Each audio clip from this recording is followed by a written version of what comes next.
The idea of ODELIA is that you try to train an AI model to diagnose breast cancer in MRI, in magnetic resonance images.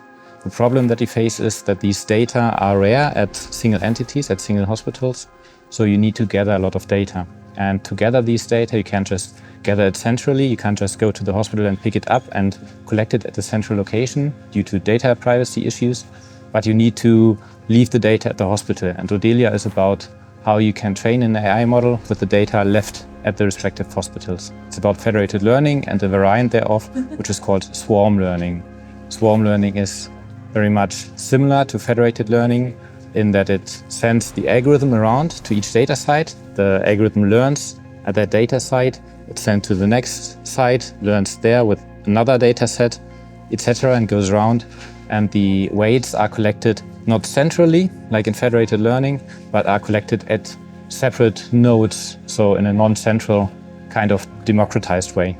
In the application case that we are facing, breast MRI and detection of breast cancer, you face the problem that you do not have sufficient data amounts available at each site, and the MRIs that you acquire of the patients are also very different. So an MRI in Aachen looks very different from an MRI in Cambridge. It makes it hard for the AI model to generalize, to find breast cancer both in those data sets. So in order for the AI model to work, you need it to present images both from Aachen and from Cambridge and from Greece, etc., so that it has seen a lot and a broad array of images.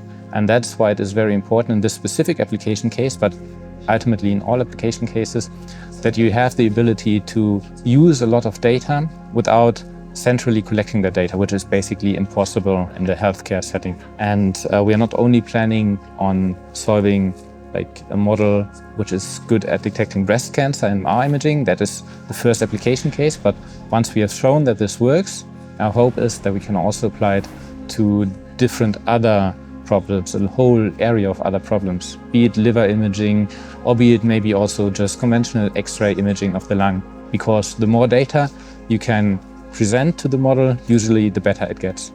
Currently, we are in the process of setting up the infrastructure, so we are going to each and every hospital that is participating in this project. We are speaking to the IT departments and installing our swarm learning setup there locally so that we can send the AI model there, that the local site is prepared to receive the AI model and then connect it with the data there and then send it to another site. This is something that we have done already, so almost all of the sites are ready and set up. Now we are transitioning to the stage where we now collect the data from the on-site PACS system, so the on-site storage system for the radiologist, transfer it to the swarm learning node in an anonymized way, of course. Use also all the other data that we need, for example, the information, if there's breast cancer in the examination present or not, or if the patient had a history of breast cancer.